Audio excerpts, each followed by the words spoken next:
Olá, queridos. Pastor José Celestino, aqui da Bethel Church, passando para fazer uma breve reflexão da palavra para os amados.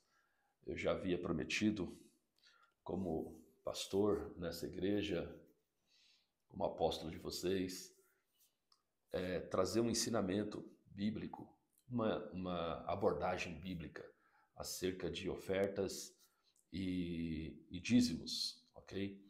Então eu gostaria de ler para vocês o tradicional texto, o que normalmente é o texto mais conhecido pela maioria de vocês, é um texto de um dos profetas chamados de profetas pós-exílicos, né? Profetas que profetizaram depois do cativeiro babilônico, a volta do cativeiro babilônico.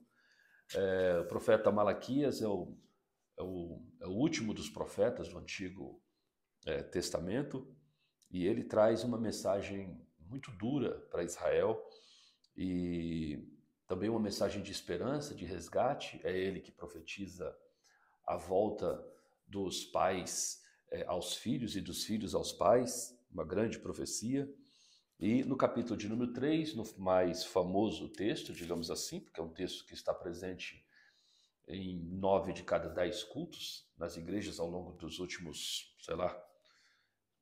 300 anos, 400 anos de história, enfim. E é esse texto que eu gostaria de usar como base da nossa conversa sobre ofertas e dízimos, ok? Então o texto é primeiro um confronto de Deus, né? O texto é no versículo de número 10, mas a partir do versículo de número 8 tem um confronto de Deus para com a nação de Israel. Deus está dizendo: roubará o homem a Deus? Todavia vós me roubais, mas vós dizeis: em que te roubamos? Em dízimos e em ofertas. Vós sois amaldiçoados com uma maldição, pois vós mesmos me roubaste toda essa nação. Trazei todos os dízimos para o armazém, para que haja alimento na minha casa. E provai-me agora com isso, diz o Senhor dos Exércitos, se eu vos não abrir as janelas do céu e derramar sobre vós uma bênção, que não haverá espaço suficiente para recebê-la. E vou repreender devorador por causa de vós, e ele não destruirá os frutos da vossa terra, nem irá a vossa videira lançar o seu fruto no campo antes do tempo, diz o Senhor dos Exércitos. Bom, o texto que eu estou lendo é nessa tradução, a King James, a Bíblia de estudo King James. Essa é a tradução que eu escolhi para tratar com vocês, ok? Então, um ponto importante a dizer a vocês é tirar alguns mitos sobre oferta e dízimo. E o primeiro mito que eu gostaria de tirar é que o dízimo é algo da lei de Moisés, né? O dízimo é da época da lei. E aí, baseado no texto bíblico que diz que o fim de toda lei é Cristo, as pessoas costumam dizer, bom, se o fim de toda lei é Cristo, Cristo aboliu todas as questões da lei de Moisés. Esse é um erro bastante recorrente, porque, na verdade, a lei de Moisés ela não foi excluída com a chegada de Cristo, pelo menos na sua totalidade. Nós precisamos entender os aspectos da lei de Moisés, que elas se dividem, no mínimo, em duas vertentes importantes. A primeira vertente da lei de Moisés é sobre a lei, as chamadas leis morais, né? Aquilo que está sintetizado naquilo que a gente chama de o decálogo, ou os 10 mandamentos. Então, deixando claro que os 10 mandamentos, eles não estão anulados por causa de Cristo, de maneira nenhuma, né? Não matarás continua valendo, não roubarás, não adulterarás, não dirás falso testemunho, não cobiçarás. E todas as leis do decálogo, elas estão em vigência. Inclusive, lembre-te do sábado do Senhor como dia santo do Senhor, ok? Então, todas essas leis, elas são vigentes. Elas são chamadas de leis morais. Deus estabeleceu essas leis e elas são eternas, ok? Pastor, mas a questão do sábado, o sábado como mandamento de lembrar do dia do sábado como dia santo do Senhor, é um mandamento válido para os nossos dias. O que não é válido é algumas coisas que estão contidas nas chamadas leis cerimoniais. Todo esse pacote de leis cerimoniais, elas foram abolidas em Cristo, porque as coisas do antigo pacto são sombra das coisas futuras, né? Então as coisas futuras era a chegada de Cristo. Cristo é o real. Então se Cristo é o real, as sombras agora já não são mais necessárias. E essas sombras do antigo pacto são as chamadas leis cerimoniais.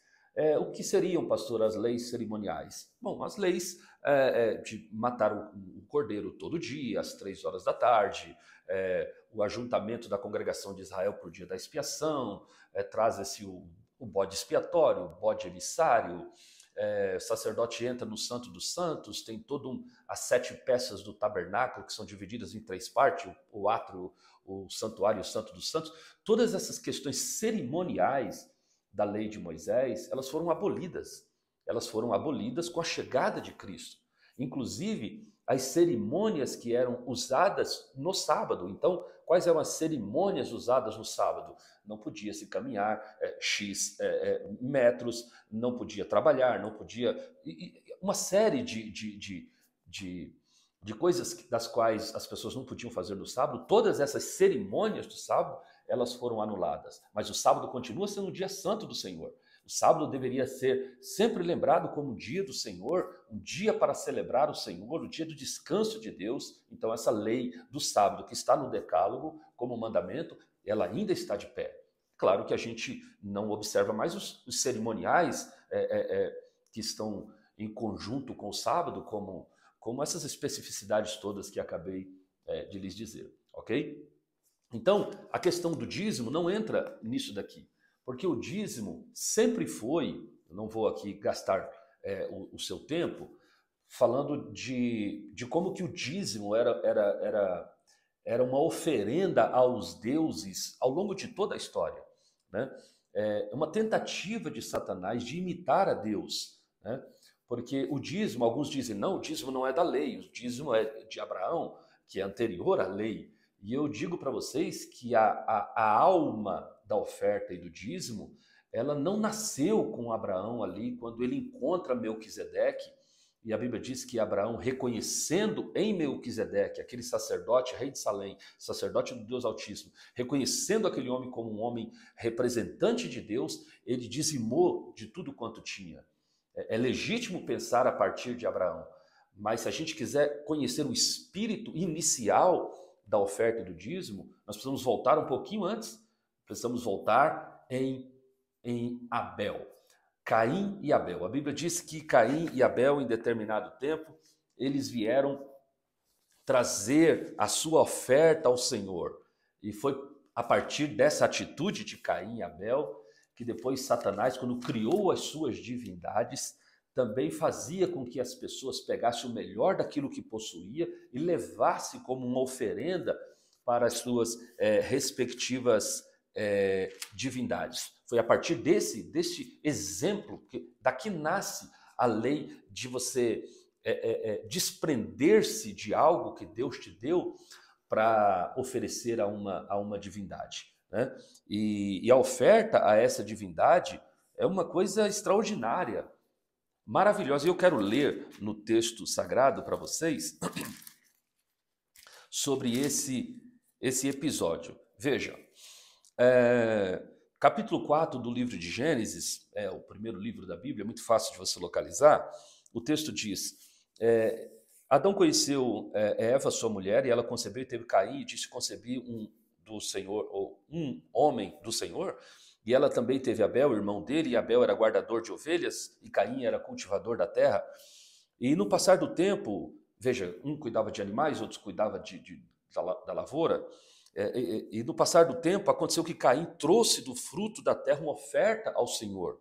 O Caim trouxe do fruto da terra uma oferta ao Senhor. Então aqui dá a entender que o Caim, ele inicia esse processo de trazer algo ao Senhor, né? E Abel também trouxe das primícias e da gordura do seu rebanho. E o Senhor teve consideração por Abel e por sua oferta. mas a Caim e a sua oferta não teve consideração, e Caim ficou irado e descaiu o seu semblante. Bom, começa uma situação difícil entre os dois irmãos, por conta da aceitação de Deus ao sacrifício de um e o sacrifício do outro. Na verdade, Deus não rejeitou Caim por causa da qualidade do seu sacrifício. O texto diz que Deus rejeitou a Caim e a sua oferta. Ou seja, antes de atentar para aquilo que trouxemos ao Senhor, Deus está mais preocupado com quem está ofertando, mais do que com a oferta do sujeito, ok? Então a Bíblia diz que Deus rejeitou Caim e a sua oferta. Na hora de aceitar, a Bíblia diz, ao passo que a Abel e a sua oferta, atentou o Senhor e aceitou. Ou seja, antes de aceitar ou rejeitar a oferta de alguém, Deus aceita ou rejeita o alguém que trouxe essa oferta. Então, a partir daqui, de Abel, é que a gente entende que há um princípio, que é o princípio da gratidão. Jesus falou algo extraordinário na sua parábola, dizendo que um homem pegou a sua terra e arrendou aos trabalhadores. Aquela passagem, ele estava falando sobre Deus. Deus pegou essa terra e arrendou essa terra aos trabalhadores, aos homens, né? Por isso que o salmista diz que os céus são os céus de Deus, mas a terra ele a deu aos filhos de Adão, ou aos filhos dos homens. Então a terra foi dada a Deus, foi dada por Deus ao ser humano. E aí Jesus, na sua parábola, diz que em determinado tempo, o dono daquela terra foi receber o lucro daquela terra. Evidentemente que Deus não precisa de renda para que ele sobreviva no céu. Não é nesse sentido. Esse fruto da terra, era essa gratidão que a divindade merecia por ter abençoado aqueles a quem ele arrendou a terra, a quem ele deu a terra, para que essa pessoa fosse usar e gozar dessa terra como o ser humano o faz. Muito bem. Então, só que Jesus disse que quando os homens viram o servo do dono da terra, disse, ei, ele mandou o seu servo, o que faremos? Vamos espancá-lo? E bateu nele. E aí o pai de família mandou outro, fizeram o mesmo, mandou outro e fizeram o mesmo, mandou outro, fizeram o mesmo. Aí ele disse, bom, agora tomei uma decisão, vou mandar o meu filho. E aí ele mandou o seu filho, né, que representa a chegada de Jesus ao mundo.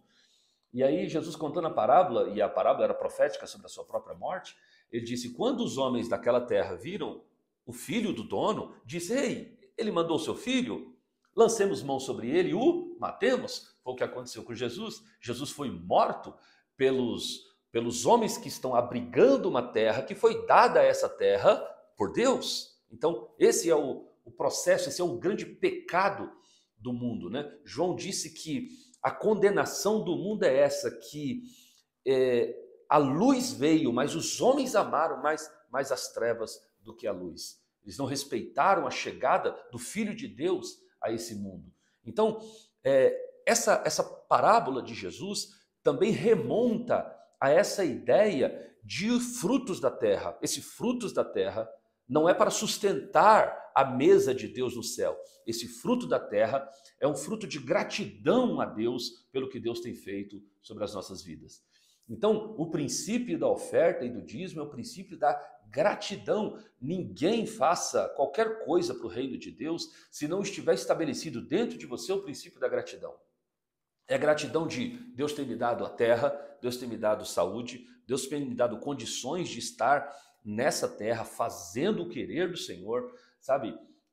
Vivendo uma vida abençoada por Deus. E por causa dessa gratidão que tenho, eu oferto ao Senhor os meus dízimos e as minhas ofertas. A palavra dízimo significa 10%. 10% daquilo que você ganha, daquilo que você recebe, do produto que virá à sua mão, que você tem que ofertar e dizimar diante do Senhor. O princípio que move isso não é o princípio cerimonial da lei, porque o princípio cerimonial da lei dizia que haveria maldições sobre as pessoas que não fizessem isso. Não, hoje o princípio que rege a nossa oferta e o nosso dízimo é o princípio da gratidão ao Senhor. Nós somos gratos a Deus. Pastor, bom, se não é o princípio da lei onde é obrigatório o dízimo, então o que me move a dizimar ao Senhor? Haja vista que tantas pessoas têm feito tão mau uso dos recursos, da casa do Senhor. Então o princípio que deve lhe mover a isso ainda é o princípio da gratidão. Deus tem feito grandes coisas. Segundo princípio, é o princípio profético dessa declaração de Malaquias 3:10. É o princípio profético. Qual é o princípio profético? Por causa disso. Por causa disso, por causa dessa gratidão, dessa oferenda que você faz a Deus. Por causa disso, eu repreenderei o devorador, para que não consuma o fruto da terra. E aí, é uma promessa tão incondicional, essa coisa de repreender o devorador, que ele diz: depois vocês podem cobrar de mim. Podem fazer prova de mim, cobrem isso. Porque vocês verão se porventura eu não sou capaz de abrir as janelas do céu e derramar sobre vós uma bênção tão grande que venha trazer uma abastança extraordinária para a sua vida. Então ele se expõe, digamos assim, nesse mandamento, dizendo: se você for fiel a mim, você pode ficar tranquilo. O que Deus está dizendo é que no guarda-chuva da bênção de Deus há uma proteção especial para aqueles que ofertam diante do Senhor, dizimam diante do Senhor como um gesto de gratidão ao Senhor. É um gesto de gratidão. Deus não precisa do seu dinheiro, Deus não precisa do meu dinheiro. Deus não está dependendo dos nossos recursos para que ele tenha alguma subsistência no céu, absolutamente. Mas esse gesto de gratidão que você faz a Deus, ele estende um guarda-chuva da proteção de Deus sobre tudo que você botar a sua mão, a planta dos seus pés. Deus tem protegido aquilo que é seu, aquilo que Deus te deu. Amém? Então tome posse desta palavra de ânimo para a vida daqueles que são ofertantes e são dizimistas na casa do Senhor. É claro, evidentemente, que esses recursos advindos da gratidão das pessoas é o recurso que a agência de Deus na terra, no caso a igreja, que a agência de Deus na terra usa para gerir esse prédio, essas pessoas que trabalham, essas coisas que são feitas na casa de Deus, são feitas com a bênção daqueles que contribuem com gratidão ao Senhor. E há de ter uma punição muito grande, muito substancial para aqueles líderes, para aqueles homens de Deus que fazem uso dos valores que são trazidos como donativos ao Senhor, como oferenda espiritual ao Senhor, fazem mau uso desses valores. Então esses valores são valores para abençoar o pobre, a viúva, sustentar a casa de Deus, fazer com que o prédio da casa de Deus seja pago, que as contas sejam pagas na casa de Deus, que aqueles que militam na casa de Deus sejam abençoados por esse recurso, para que continuem militando de maneira poderosa, de maneira intensa, de maneira total na casa do Senhor. Esse é sim o objetivo, é a estação final dos donativos, daqueles que trazem diante do Senhor em gratidão. Então eu gostaria de estimular você, gostaria de admoestar você, aconselhá-lo a ser fiel nos seus dízimos e nas suas ofertas. Mas assim, tem um princípio que é muito importante. Eu sempre digo às pessoas que são dizimistas, né? Algumas pessoas vêm, eu nunca pergunto se são, mas as pessoas que vêm e dizem: pastor, eu sou dizimista, ofertante da casa do Senhor e tal, e eu fico sabendo por eles, né? Porque aqui na nossa igreja, para quem não sabe, nós temos o princípio de dar um envelope em branco, e as pessoas colocar o valor da sua fidelidade diante do Senhor, da sua oferta e do seu dízimo, e não colocar valor sobre isso. E eu disse a eles porque eu sou um ser humano e eu posso correr o risco de amar e de abraçar mais aqueles que são ofertantes e colaboradores desse papel tão importante que é sustentar essa casa. Eu posso ser tentado a abraçar mais aqueles que são dizimistas do que os que não são. Não quero saber disso, então prefiro dar um envelope em branco e as pessoas não coloquem nem seu nome nem o valor, só coloquem o conteúdo ali dentro e a sua fidelidade com Deus está preservada. O seu segredo com Deus está preservado. Eu me lembro que quando eu fiz esse propósito no meu coração, alguns líderes que estavam comigo disseram: pastor, o senhor está maluco, isso nunca vai acontecer, as pessoas não serão dizimistas, e isso tem assustado a muitos deles. Tantos que saímos de um prédio de um valor X, depois de 6 meses de ministério, estamos num prédio com valor 6 vezes X, e Deus continua abençoando, e a glória de Deus continua sendo manifestada, né? Então eu costumo dizer às pessoas que eu descubro que elas são dizimistas, eu digo: gente, ok, é legal, bacana, poderoso, é um guarda-chuva de bênção de Deus para a sua vida, para a sua saúde, para as coisas que você tem, mas eu gostaria de incluir algo a mais, um plus a mais nessa tua oferenda ao Senhor, que é, faça isso como primícias. Faça isso como primícias. Primícia significa primeiras coisas. Primícias são as primeiras coisas. Então, para aqueles que trabalham, trabalho onde recebe o valor ali completo, é, pegue esse valor e assim como um gesto de culto ao Senhor, e é o seu dízimo, você vai dar aquele dízimo à casa do Senhor, mas aí você paga uma conta, isso, aquilo, mas como um gesto espiritual, você pega as suas primícias e oferta primeiro ao Senhor. E permita que Deus trabalhe na sua vida. E assim, além de dá-lo como primícia, porque isso é agradável a Deus, você deve nunca tirar da sua mente ou do radar da sua vida que um sacrifício de oferta e dízimo foi colocado diante de Deus e Deus pede para que você faça a prova dele por aquilo que você ministrou. Então, nunca dê um dízimo e disse, pastor, eu só dou o dízimo. Fiz a minha parte, ufa, estou em paz. Isso eu estou tranquilo e graças a Deus toco o barco. Não, não é só isso.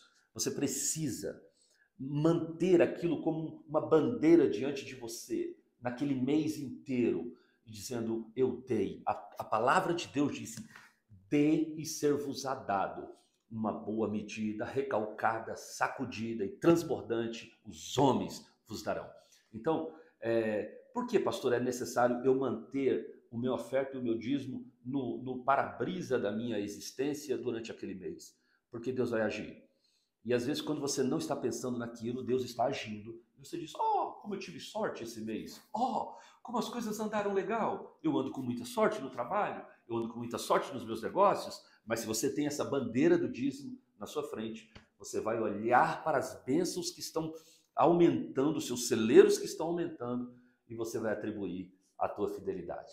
Isso vai criar entre você e Deus um relacionamento.